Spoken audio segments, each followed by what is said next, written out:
You have officially tuned into Everyday Idiots. I'm Abel. I'm Christina. This is a podcast where we'll talk about The silly side of life, love, and comedy. yeehaw. Good morning, Christina. Good morning, Abel. How the fuck are you today? I'm fucking good. How the fuck are you? I'm amazing and so happy to be here. Oh, This me is too. this is easily one of my favorite things to do. Oh, we just started. I love it because it's one of my favorite things too. Awesome. Well, great. Well, what are we going to do today? We're going to talk about coffee. Coffee. Yeah. Who doesn't love coffee? Insane people. That's who. Yes. And there are plenty of those in this world. Yeah. Sometimes I stare at one in the mirror every day. But not the kind of crazy who doesn't like coffee, okay? You're a good crazy who likes caffeine. That's right. That's right. Respectable. Yes. Okay. Yeah, because people who drink coffee are respectable. Yes. Absolutely. I like it. You know who I don't like though? Like, no shade, but also a little bit of shade. I'm just jealous. I'm just wildly jealous is what it is. Okay. But like, there's people like my brother who will have like a cup of green tea and be like, "Oh, I'm jittery." Like, What? I know. Green tea? Yes, like tea. Like I'm caffeinated from this. I have never felt energy from a cup of tea in my life. I have had people pick tea out of the garden and brew it in front of me in China, and I didn't feel shit, okay? Wait, they grew it right in front of you? They grew it and brew it, okay? This must have been a long process for you to watch. This was at my sister-in-law's parents' house. So, Gotcha. yeah. Gotcha. So your brother is adopted, is what you're saying? No. Well, yes, actually. Yeah, I swear. Yeah. Because he's like super tall and like blonde and blue-haired, and me and my other brother look somewhat related, you know, darker features and shorter and like... So interesting. Yeah, I think we like stole him from the Nazis or something. I don't know. That's what it looks like. Stole him. It sounds like you saved him. Sam would be so proud right now. We've had some funny conversations. I won't go into that. We'll go back into coffee. I want to go into a whole joke about like we tell him he can't like cut his hair too short because he looks like a Nazi. Oh no. That's another story for another day. And one day he did get mistaken for one. So that's. Oh my god. Let's just say the wrong fellas at a bar befriended him because they had made some assumptions. Oh wow. Yeah. Great Oh my story. Nothing Okay. to do with coffee. I gotta put a pin in that one because that is one to remember. Yeah, absolutely. But yes, coffee. What kind of coffee are you drinking right now, Eagle? Oh man. Folgers. We have to stop the podcast right now. Get out. Oh my gosh. Okay. This is the worst part of waking up. Okay, I am pretty boring when it comes to coffee, but very consistent. I guess maybe to put a positive spin on, I'm very consistent with my coffee. With your bad decisions. Yes. And no, it's not Folgers in the morning. Okay. No, it's... I either drink an Americano Okay. with a little bit of oat milk. Mm. And you gotta say it like that, oat. Oot. Yes, there you go. Okay. And also like... Oh, and also a cold brew with a little bit of oats. No sugar in either of them. And it all just kind of depends on A, my mood, and B, the weather. If it's cold out, then I go Americano. If it's warm out, I go cold brew. Okay. So, like, pretty simple. Yeah. And then on a rare occasion, I'll get a cappuccino. But it has to be when I'm also going to sit in the coffee shop because I do want to enjoy the look of it and the overall experience. Yeah, because we all order, I believe, differently when we go to a coffee shop and we're staying at the coffee shop and we're like on our laptop or we're with friends. Then Right. then even our to go order is different, right? Yep. And then of course what we drink at home is something else. It's like we're different people with coffee, all of us, depending on the situation. Right. And then of course like you have your own thing that maybe you get at work. Like your work has their own brands of coffee and you have your own little thing there. Mm-hmm. But yeah, it's interesting that I don't believe that we're all like one coffee type of person. Well, who goes to work anymore anyway? Well, not me. Not this bitch.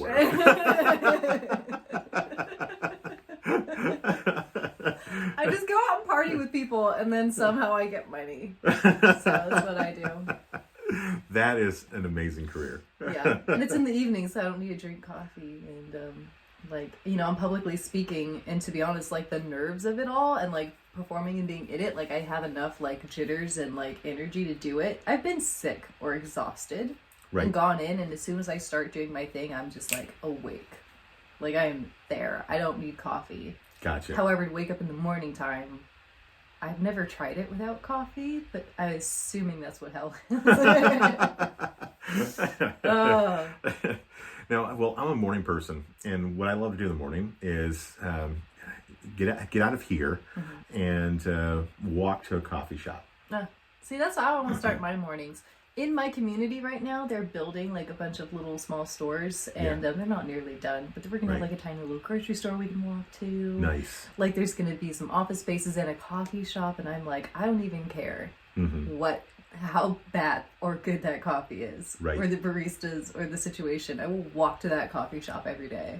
Like, because that's what, I'm not like super walking close distance to anything right now, so as soon as that shit is built, you're there. That's my spot. Yeah. I can't wait for it. Like I'm excited. But yeah, I'll give a little pre-emphasis to what kind of coffee I drink, just so people know. Once we start judging and talking about coffee, they'll be like, what does this she like? I do like a medium roast, like a tropical, like Colombian or Brazil medium roast. It's a little hard on my stomach, so I very recently just started switching to a light roast, which I don't normally ever do, because typically light roast tastes like water to me. Dark roast is just hard on my body, so medium roast works most of the time. But I'm on Pete's coffee right now, which is super good. Gotcha. And I've had to switch to the morning, which is pretty good. But I just, I don't want to be graphic, but it is tough on my stomach to do the medium, which is what I prefer. Some things are better left for imagination. Yeah. But I'm with you. I'm more of a light to medium roast kind of human as well. Yeah. And in the summertime, I like to do like definitely a Brazilian, like a, kind of one, or Colombian, and then I'll do coconut creamer, and then no sugar. Okay. And then in the fall and winter time is when I just try new shit, really. Okay. And I do all like the fun, like holiday flavors and stuff like that. Gotcha. This year my stomach didn't tolerate it so much too well, so I've like had to get like regular vanilla creamer. I couldn't finish my pumpkin spice. Oh, no. See, I'm not big on the holiday like seasonal drinks. Yeah. Just because they're usually too much sugar, and I just can't do it. I love the taste of it, but like, I don't know. You guys, getting older freaking sucks. Like, I don't get to like the things I like anymore, and you're forced to be healthy, like against my will. My body is holding me captive, being like, no, bitch, no sugar for you. No cappuccino, swirl, caramel shit. Nope. Maybe that's why. Like, I'd rather eat my sugar than drink my sugar. Yeah. Well, I mean, unless it's booze, but that's different. See, that's the thing, is I have an easier time drinking my sugar than eating my sugar. Oh, interesting. Yeah, but I would prefer to eat it versus drink it, so I don't know. But, We'll move on, you guys, to our topic, so I don't go into the sadness of getting older and can't stomaching things. So, like, my favorite part of a coffee shop for me is the interaction with the barista. You have good barista stories too. Oh my god, it's just the best part. And because I think baristas, well, first of all, they just don't make a lot of money. Like a full-time barista, 25 to 35K. And in a very expensive city that Austin has become. But that's like the going rate pretty much everywhere. You're just not making a ton of money. And they deal with a lot of Karens. A lot of people who are just they haven't had their coffee yet. Yeah. And they're really grumpy. And they just want to transact, and they want you to read your mind. And it's just kind of unfair. Yeah. And all the different variations of coffee that's made these days, these guys are pros. And so we ought to take care of them. But it's like it's all about the experience for me. Yeah. And so I had this one scenario that I will never forget. I tell this story all the time. A board member was coming to meet with me that day, and he had arrived from the airport late the evening before. My CEO was going to pick him up. I went downstairs to order a couple of coffees from a coffee shop, and I knew what he drinks because I've known this man for years. And so I ordered his drink, I ordered my drink, and it was really crowded in there. It was hard to hear, a lot of sounds ricocheting around the room. And the barista asked me for my name, and I tell her my name is Abel. And she writes it on both the cups. And then she like leans over the counter and she goes, "You know, I can't say that out loud, right?" And I said, "Well, what did you write on the cups?" She turns the cups around. On both cups, she wrote A-hole. I was laughing so hard. And she was so embarrassed because she realized then that I wasn't trying to be funny. And she just misheard my name. And she was like backpedaling. "Oh, I'm so sorry. I will correct it. I'll fix it for you." I'm like, no. Don't you change a thing.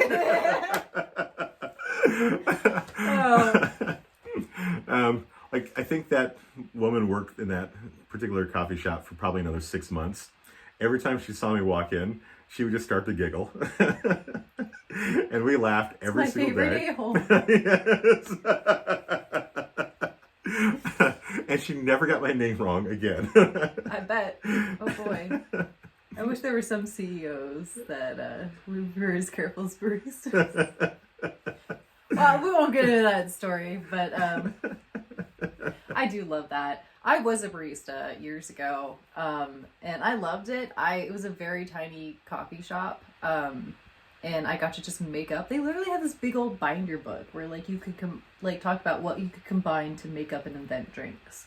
So Nice. we would literally invent like drinks all the time. Mm-hmm. I think one of my best tasting ones was called the Honey Bee, and it was basically this like honey vanilla latte with like a little bit of like nutmeg or something. It was really good. But I did make, I think, one or two that were shit. But it was Just one or two. just one or two. Most of them were good. But yeah, we don't make much money. That's for sure. But it's a fun job. It's a job that, I mean, you're on your feet, but you feel like you're making something with your hands. Right. And there's actually not too many jobs that are entry level where you get to just make shit and like, you know?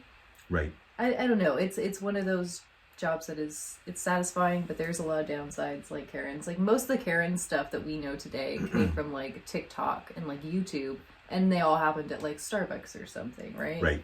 So that's the hell you don't want to deal with. Do you remember any of your Karen moments?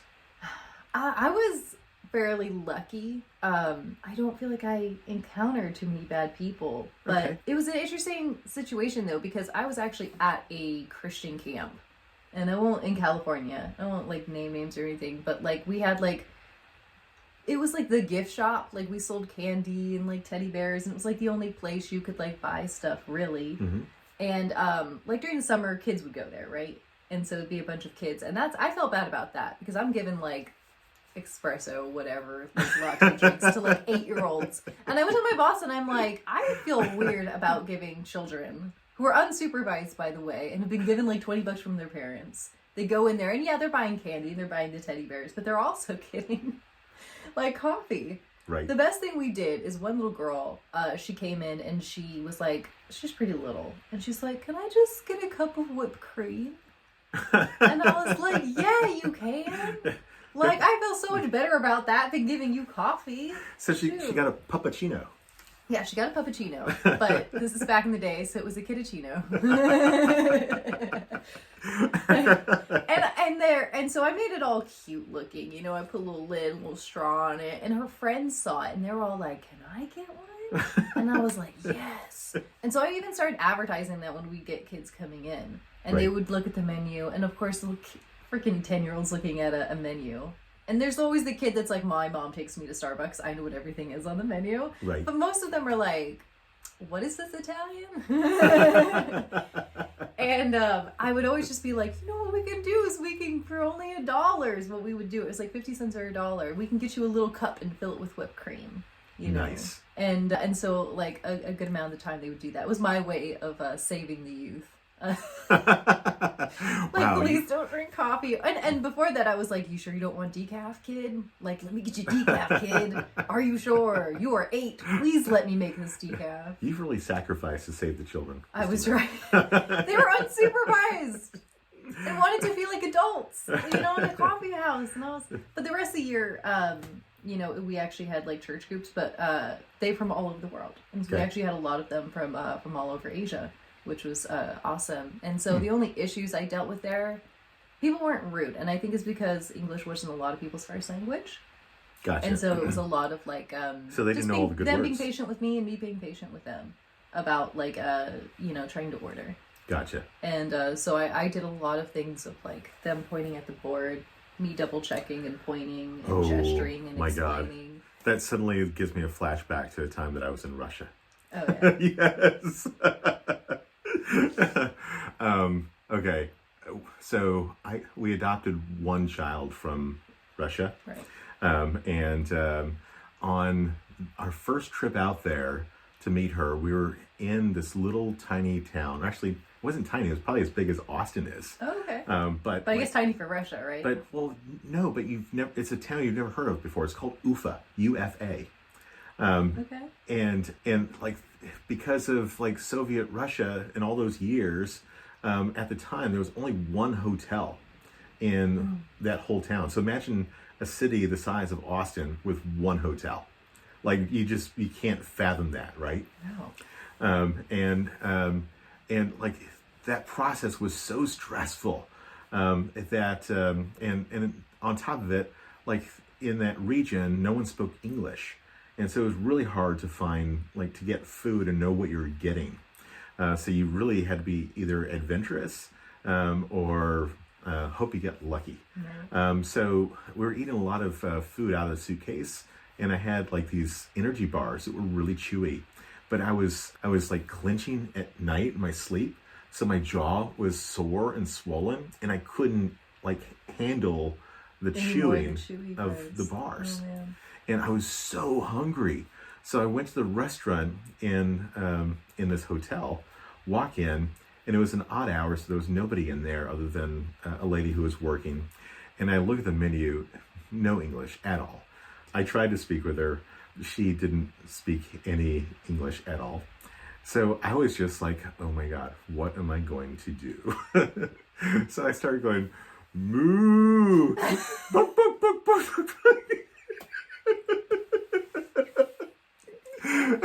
How did she take that? I think she took it with a little bit of humor. And like she gives me the wait sign. She walks back into the kitchen and she grabs a few plates of like cold food and brings it out to me to show me. And then I'm literally just pointing at the different items that I wanted to order. And I can't remember what exactly I remember it was like chicken. And oh, I know what it was. Like I had chicken and bread. And I really wanted the potatoes that she brought out too. But like, I guess she didn't understand that I wanted those. And when she brought out the cooked food, I was like, it's fine. I get to eat something today. Oh. Oh man, I'm surprised she didn't bring you beef or something, or a glass of milk. I couldn't believe I did that. But moo. Oh, when we went to China, my mom and my brother, they really struggled ordering coffee, which I thought was hilarious. I wasn't there, and I had gotten there at the end of it, and they were like, we give up. We can't order coffee. Mm-hmm. And I thought it was hilarious. I was really lucky, though. Every time I tried to get coffee, I was able to get it. And I remember at this one bakery, that was pretty good, actually. It was like in the back of our hotel. Oh, I came in at the end of it. And they tried everything to try to communicate. So they wanted coffee. Well, what audible sound would you make instead of a moo or bark, bark, bark for coffee? I could see me just like doing some weird shit, like a little cup of, just holding a cup like, awake now. Magic cup, please. Magic juice. Magic juice, please. I don't know what that. I know. I think I was lucky where I would see coffee in the store and point at it, and then they would like.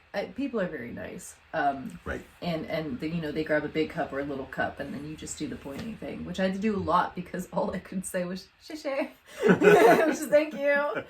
So whether they fucked it up or got it right, shishay.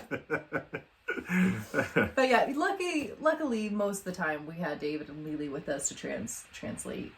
So we're lucky in that. But sometimes we're on our own trying to get stuff, and it's just pointing. Yes. You know? Yes, I can relate. Different country, but I can relate. Yeah, you can't read the menu, so you have to just look around at the food, and then you have to get someone's attention. Like, I still do that here in America. So, what are some of your favorite coffee shops? In Austin? Yes. All right, in Austin. Or in China. Or in China. I don't feel like we went to that many coffee shops in China. It's a lot of like a bakery kind of situation. Gotcha. I don't know. Like I don't think we have a big following in China yet, so no. Let's go to Austin. Austin. My favorite's Mozart's. Oh, I know it's like a classic stop, but like it's truly beautiful inside and out. Yep. There's tons of seating. I love their Christmas light show display that they do. Right. And the coffee's good. Their like bakery is like pretty like fancy, honestly. Yeah, it's just really nice overall. Like there's no downside to going there. Yeah, it's gotta be one of my top favorites. After that, because I'm really into aesthetics, so I go for good coffee and a really good atmosphere. Now the thing about Austin is they do a very typical like style for coffee house, and so they do kind of like modern industrial type of thing, you know, and it's very like you know, cement floors and exposed bar, you know, uncomfortable chairs, but bright lighting and plants, with like a few fun colors or something, but mostly kind of like, I don't know. I'm not in love with it. I get that it's like a staple now, currently, as an aesthetic look. But to me, my favorite thing is like a comfy couch or really deep sunken chairs. And like hidden nooks and like there's books and it's like atmospheric. And like, you know, like I want a whole grandma vibe is what I make me feel like I'm getting coffee at grandma's like house. Like a Binu. Yeah. You like Binu? Yeah, I do. Yeah. Actually, that's pretty good. Yeah, that's what came to mind when you're describing the vibe. Yeah. Bunch of old furniture, some like really, really worn sunken couches and chairs. Yes. So any place like that, it's hard to pick my top favorite coffee houses. I've been to a bunch. I've been to dozens in Austin. However, like one place I'll like the coffee, but don't like the aesthetic. And then sometimes I'll like the aesthetic and not the coffee. So it's hard to have my top favorites. But if we're going to go ahead and list the top favorites, maybe I should have pulled up a list. But I do enjoy Joe's Coffee. Which one? South Congress? Here's the thing. I like the coffee itself. I don't love the environment. It's okay. It's not my thing, though. It's not my thing. One of my favorite coffee shops in Texas, I don't remember the name of it, but it was literally out in Waco, Texas. Oh, and it was like part of it was like at a college, I think. And it was like just this tiny little student one, but it was like a house. It was like every little tiny living room, and it was all like big comfy chairs and couches, and it was like super, super, super cozy. Gotcha. And it was awesome. So the reason why I've been to so many coffee houses is because I do this thing with my friend Katie, where I do coffee. We call them coffee extravaganzas. Oh. And what is that? Tell me more. It's an inhuman experience. Well, hang on a second. I feel like I need to like use my imagination here. Coffee extravaganza. It sounds like you're throwing a big party at the coffee shop, and so you've probably like maybe like a flash mob type of party, and like you and Katie set it up. You get all of your best friends, some that you've never met before in your life. They all show up at the same time and like do some kind of song and dance in the coffee shop. And then everyone just falls on the floor and acts dead for a few seconds. And then everyone gets up and orders coffee. And the people who weren't in on it, they all applaud for the extravaganza. That's so much better than what it is.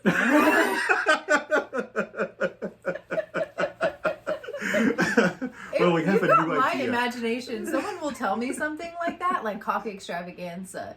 And well, some people might just be like, oh, it's this thing with a bunch of coffee and you get some people over. And my imagination does that shit like every single time. And I'm always let down in life. And I'm like, why aren't there shooting balloons and fireworks? You said celebration in the title. Like, I don't know. Like, I always go too far. But I love that. I love that you think that.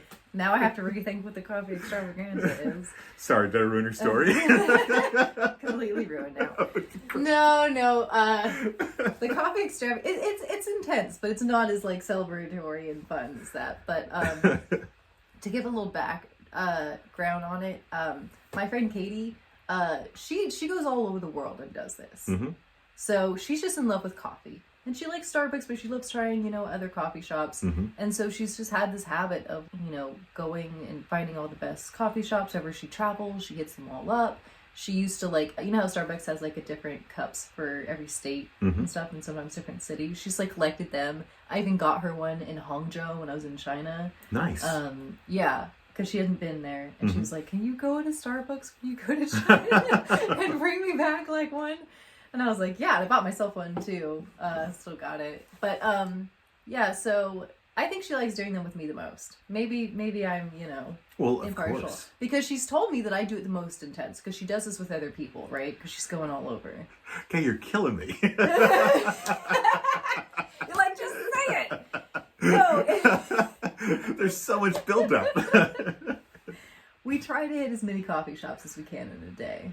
Nice. Okay. And we all each have like our own method, I guess. One thing I've kind of turned you on to is you have to figure out what's the best drink. If you're going to get one drink and compare it evenly to different coffee shops, you have two options. You have a regular cup of coffee, so you get to know what those beans are really like. Right. 2, the vanilla latte. Now, you might not think that it is a staple to find and understand the difference between coffee shops and all of their beans and different roasts, but we found by experience it is the perfect medium. Gotcha. And it won't upset your stomach when you drink a whole bunch. Now, we've been able to go up to like 4 to 5 coffee shops in a day. Okay. That's a lot of coffee. That's a lot of coffee. I hope you're getting like the smallest size they offer. No. You're like 4 shots in every cup. Yeah, 4 shots.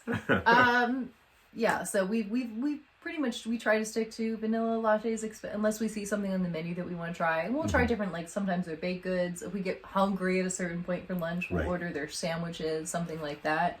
But yeah, she's like, when I go with other people, they've got like 2 to 3 coffee shops in them, baby. And she's like, you will go all day. And I'm like, I am the invincible coffee woman. Call me Lorelai Gilmore. Like, there's no putting me down with a coffee bean. I am forever strong. But I'm a pro. Oh my okay. God. And then you get the shakes. And you don't sleep at night. Shakes, I get, I don't know that I get shakes that much, actually. At a certain point at the end of the day, I will get my heart beating out of my chest. Gotcha. And losing energy. What a great feeling. And losing energy. That's, I at a certain point, like, coffee will do a lot for me, and then it will just make me more tired. Like, the other night, I had gotten a coffee at Torchy's Tacos, and I had them put some whiskey in it. Nice, well done. Because I know how to adult. It's 7 o'clock at night, though. Oh, I'm going to say morning. It's 7 a.m. It's 7 and coffee and double whiskey. p.m. And it's really big, and I've already had a drink too, and so I take half of it to go. Mm-hmm. And then Wait. So you left with an open container is what you're saying? Yeah, I did. I wasn't driving. We're going to report this to Torchies. Actually, until I in the TABC. My boyfriend's place back to my house, and then I was driving with an open container. So. Well done. Theoretically. Yeah, allegedly. But anyways, so I kind of forgotten about it and had hanging it with me, and then I went to bed kind of early that night, like 10 or something, and I heated up the rest of the coffee, because I still got like this much of it, okay? And it's like good coffee, and there's whiskey. Like, I'm going to waste it. I'm going to throw it out. Right. And so I heat up in the microwave, right? And then I drink it and just go to sleep. Mm-hmm. Sleep like a baby perfectly. The alcohol nor the caffeine disrupted me at all. Well, maybe the alcohol helped. Or maybe they're like, oh, this poor woman, we're going to give her decaf and not tell her. Right? No, our bartender was cool. But, yeah, like at nighttime, like, caffeine won't do shit. Like, I've had an energy drink and fallen asleep. Okay. So. Well, this might surprise you, but I'm like a 1 coffee a day kind of guy. And sometimes 2.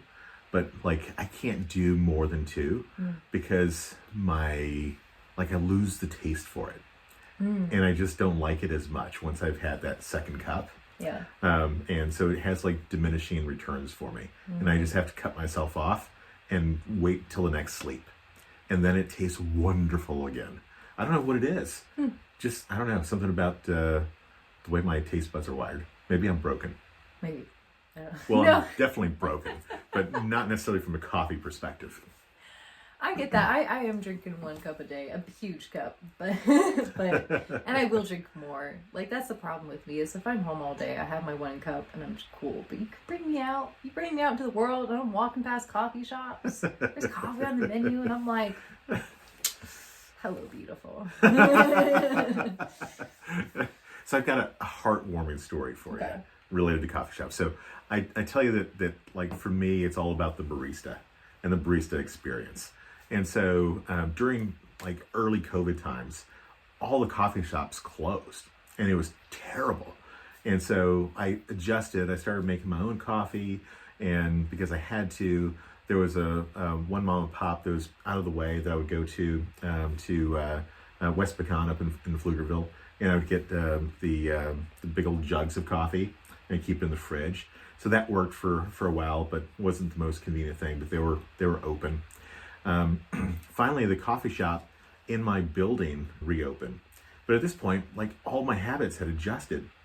And I wasn't going in there. And again, it was all about the barista experience. And coffee was great too. Really, just really liked the people there. And one day I was out for a walk, and the manager at the time sees me. Her name was Sierra. And she calls me over, and we just like start catching up for like 30 minutes, 45 minutes, something like that. We were just chatting it up.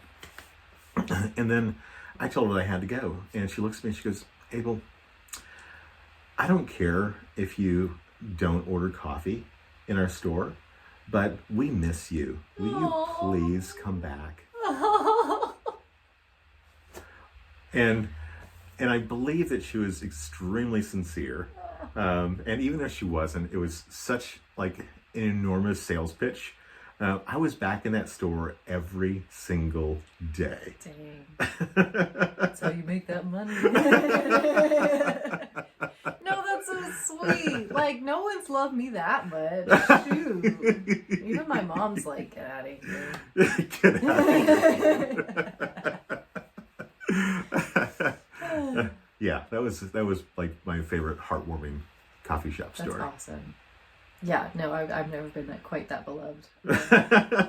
Period. But, you know, it's fine. We'll recover. No, that's very sweet. I love that. Do you still go there? So they got bought out, and it was a craft work. I actually have one of their sweatshirts. Oh, yeah. That I wear all the time because it's so comfy. And but they got bought out. Kraftwerk is still around, but that store is bought out. What happened to the staff, though? Like most of them have turned over. I think there's one left. Last time I was there, and but you know, good people. Yeah. And that's what it's all about. Great people and brightening their day. Yeah. Just walking in, being silly, even though I haven't been coffeeed up yet. And before you know it, we're like best buds. You're the opposite of a Karen Abel. Going in with a good attitude and there for the people before I've even had my coffee. That's sainthood right there. Like, I'm not that nice. Like, there's a reason why I have coffee in the safety of my home. For the safety of other people. Like, oh yeah, I don't expose people to me before my first cup of coffee. So good for you. Holy crap. All right. Well, like one of the other things that I love about coffee shops is that like so many of them in Austin in particular have comedy. Oh yeah, it's true. So last week, actually the last 2 weeks in a row, we met on Tuesday night at Cherrywood for comedy night. And it was so much fun. Last week, Chris Hills was there. Chris is hilarious. He was really good. He does this like jukebox bit where he asks a woman for their name, and he starts beatboxing. Yeah. You know what? He jukeboxed to the beatbox. That's what he did. Jukebox, beatbox, all the same thing. No, it's not. I just outed myself of how uncool I am. You're good. Oh my god.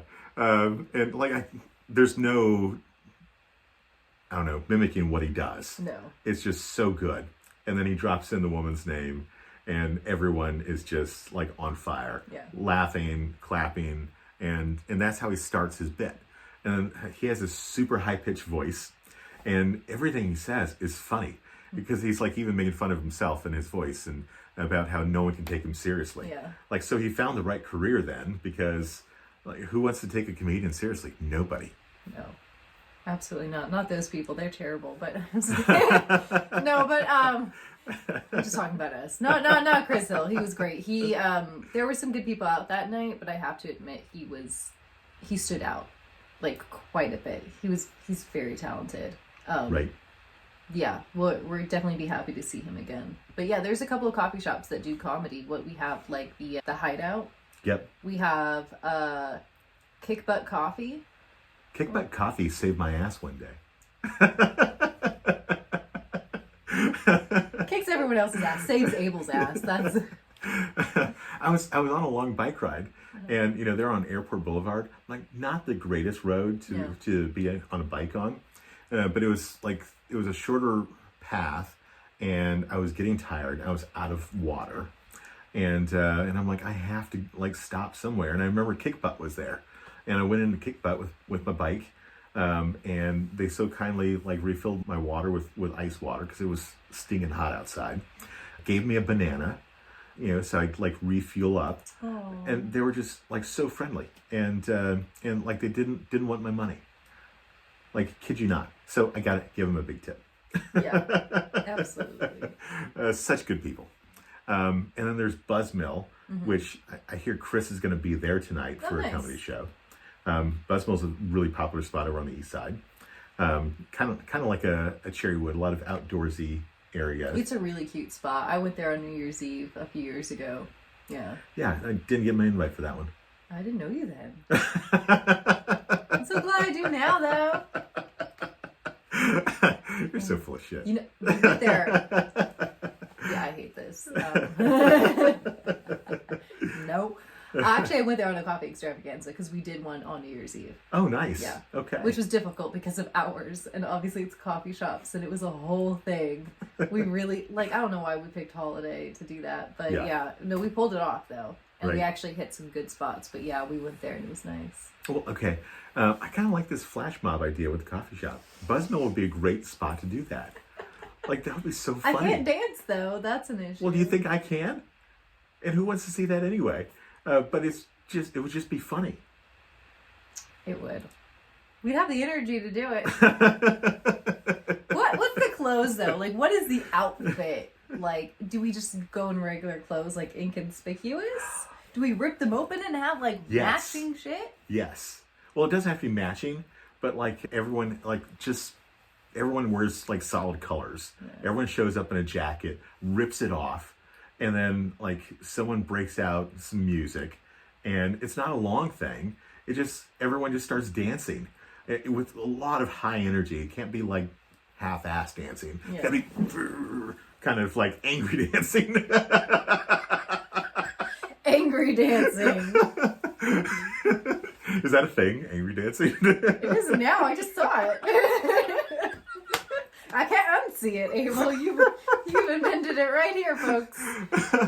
Okay, you've seen it. All right, so we're doing angry dancing. And surely that'll cheer some people up. And all the people that weren't expecting that would just burst out into laughter. Yeah. And hopefully some people give us a standing O. And then I'm sure the coffee shop would love the business too. Yeah. I think so. I have a story I'm gonna have to save for another day, but I feel like we should do an episode one of these days about weird, crazy ideas that me and Abel want to do or kept in the back of our mind that we don't even tell that many people about or can't even find crazy enough people to do it with. We'll have to do a real weird episode like that because that made me think of something I want to do, and it's very similar to flash mob dancing. Okay. So stay tuned if you're curious about whatever that weird shit is. Like, my imagination is going wild right now. Oh, you can let it go wild. Because my You brain encourage came up that. with it. So it is everything you're imagining and more. Yeah. Drop the reins on that one. It's, yeah. Is there confetti involved?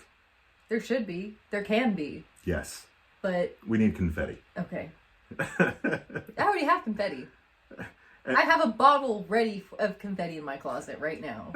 And at most any given time, on hand. In your closet, you don't like keep it in the pockets of your jacket? No, I don't. I wish. Now I have to do that. Pocket confetti. There was this woman I worked with once that walked around with glitter in her purse. You know why? Why? She was always ready for karaoke to break out. Who is this woman? Who is this goddess? Why don't I know her? Like, I never saw it in action, but when she told me about this, I was just laughing my butt off. And she's like, she's always ready for karaoke. Yeah. Like, has her songs picked out already and has glitter in her purse because she has to blow it around in the room as part of her act. And I just thought that was so funny. Your confetti That's in your great. pockets kind of. Yeah. My boyfriend actually has a phobia of glitter. Oh, Yeah. so Like, can't be around it. oh no. Like, freaks out. So Like, I tried to give him a Christmas gift, and he's looking at the bag. He's like, there's no glitter on it, right? Because some Christmas gift bags have glitter on them. And I'm like, no. Oh my God. So I have to return the gift that I got him. or double down and give him 2x the amount. What did you get? It's a glitter subscription. Oh. Yes, that. That's what he needs. I bet there is a glitter subscription out there. Like, there's a subscription for everything these days. And we're so off topic from coffee. You are. That's okay. Coffee, glitter, it's all the same. Yeah. It's in the same genre. I think we've hit all our coffee points, though, for this one. So should we wrap up then? Yeah. Oh my God. Wait, no. I own edible glitter. We have to. I do. It's real. I accidentally made it explode out of a champagne bottle because it turns out it's a little fizzy and can shoot out. But I had to end on that note because I can put edible glitter in coffee any day I want isn't to. edible glitter just like sugar sprinkles? Like colored sugar? I don't know what the ingredients is. It's the stuff Paris Hilton used on her cooking show. Okay. That's all I needed to know. Edible glitter. So Paris gave it to you? Not personally. Oh, But, okay. Well, how do you know that she used it then? well, because someone put out an article of all of her cute, like, things she has in her kitchen. This is Yep. Paris Hilton, so everything is, like, cute and pink and Hello Kitty, right? Right. And she has her fun little cooking show in her kitchen. Mhm. And so it listed all the stuff that, like, people saw in the show, you know? Like, Right. like where you can buy it. And this was like, for like $3 or $6 on Amazon, you can get her edible glitter. I was like, what? What? And so I bought it. I bought a little gold bottle, so now I just have that offhand, and it sits next to my bottle of confetti.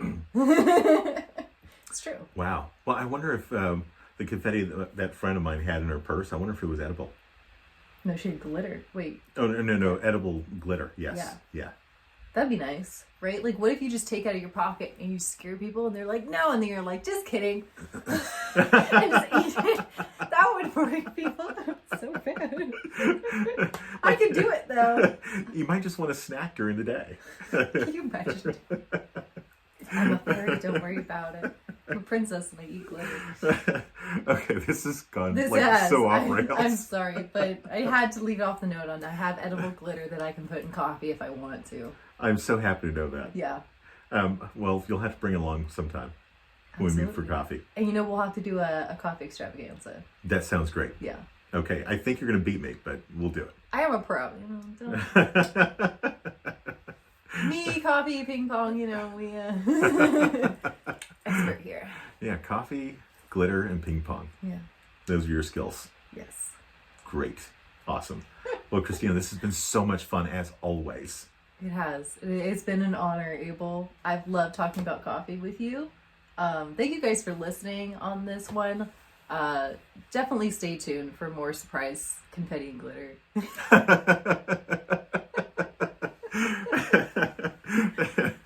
Yes, the sparkles are coming your way. Yes, they are.